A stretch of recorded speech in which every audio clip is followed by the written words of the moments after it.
So I thought I'd continue on with my card battling games for the Switch. Uh, Last time I talked about Shadowverse, which was a really good game. I really enjoyed that one. And this time I'm talking about Inscryption.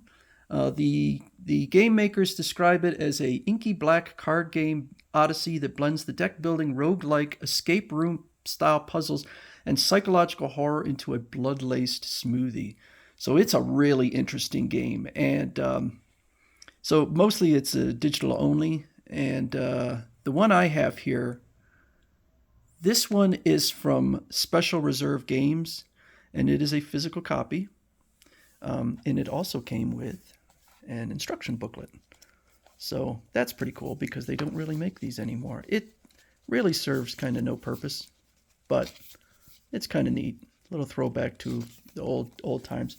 So this game, I watched reviews of it, and I almost wonder if these reviews didn't really play the game fully through, because I was a little surprised. It starts off, the graphics look like something maybe PC game from late 80s, early 90s, so you're not going to be blown away by the graphics.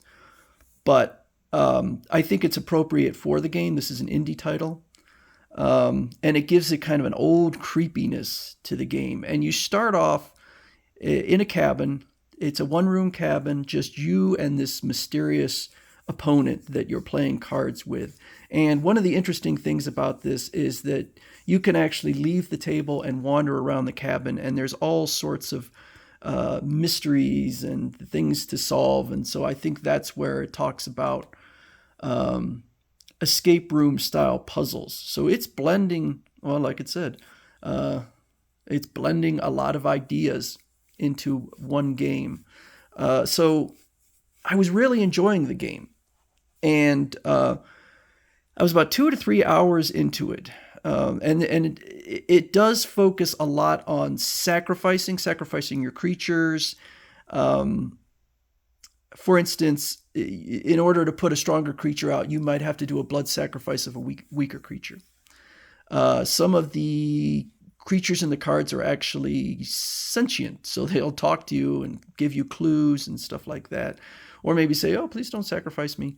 There's other ways to sacrifice it. You might sacrifice a creature to take its ability and then give it to another creature. And so you're reducing your number of cards, but the cards that you have become more powerful. And I don't know if it was luck or skill or whatever, but I kind of stumbled upon a really useful combination, which was a creature that when it died, it would create a tail, which you could lay out for zero cost. And what I did was I took the ability from one creature was that anytime this creature dies, it goes back into your hand.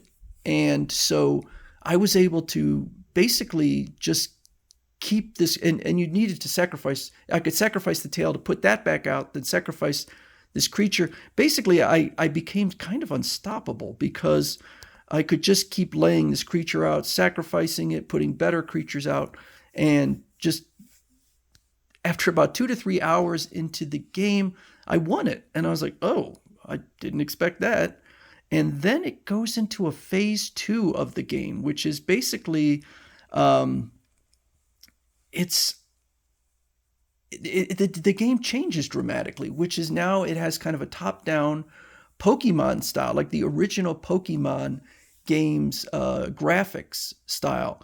And you're in this area, and there are basically 4 bosses and 3 creatures you have to beat in order to get to the boss. So in total, there are 16 battles to complete this section. And the difference is that in the cabin portion of the game, you can't really build. You get new cards, but you can't really build a deck because you have what you have.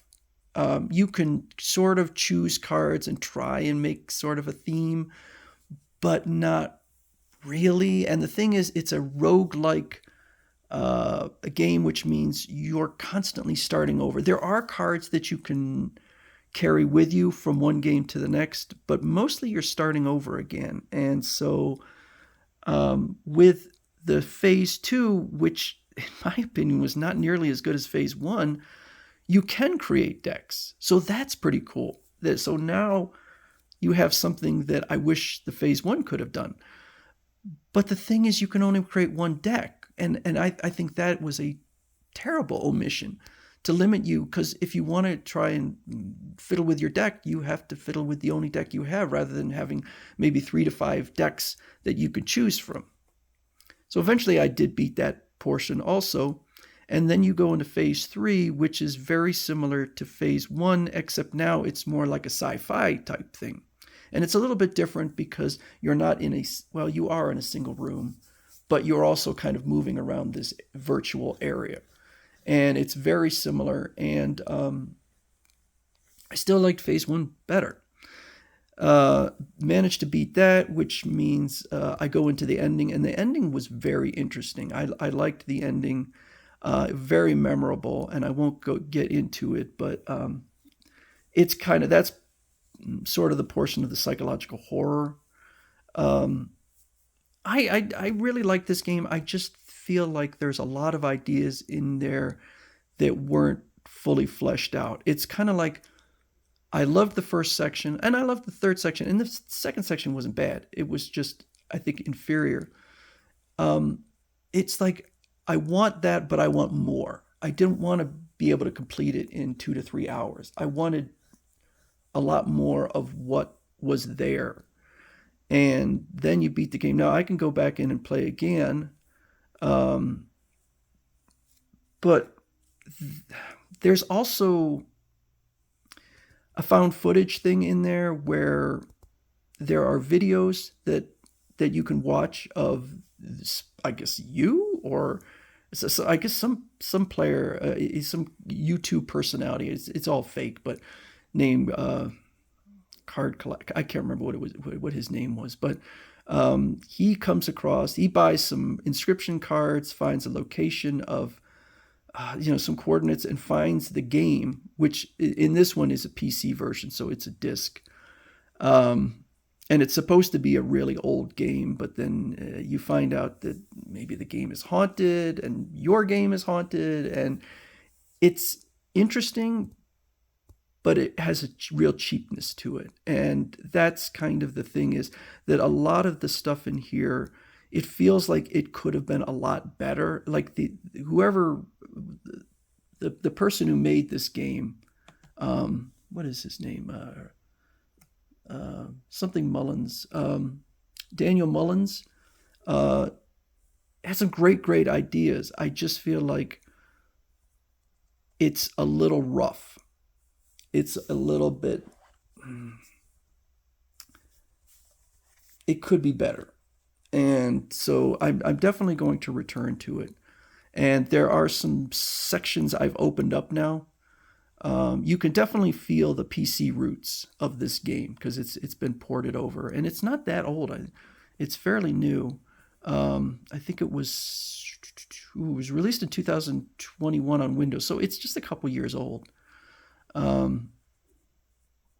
But it eventually it felt less like I was playing a card battle game and almost like I was playing something from the Mega Man Battle Network with the chips and stuff. It just kind of didn't. I love the tone, I love the idea, I love the concept of Inscryption, but from a card battling game, if I had my choice, I think Shadowverse was definitely better.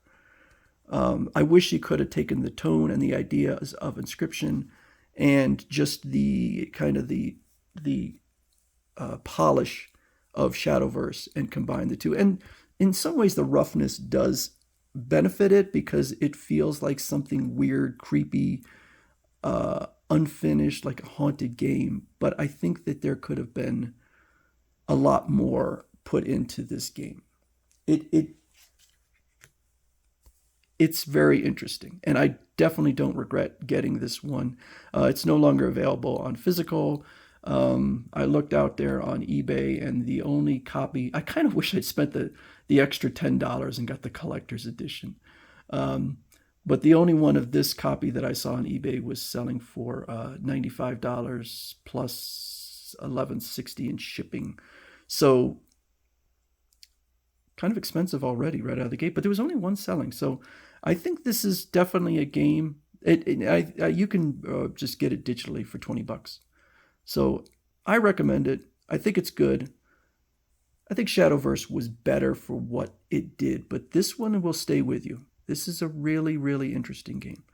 So that's Inscryption for the Nintendo Switch.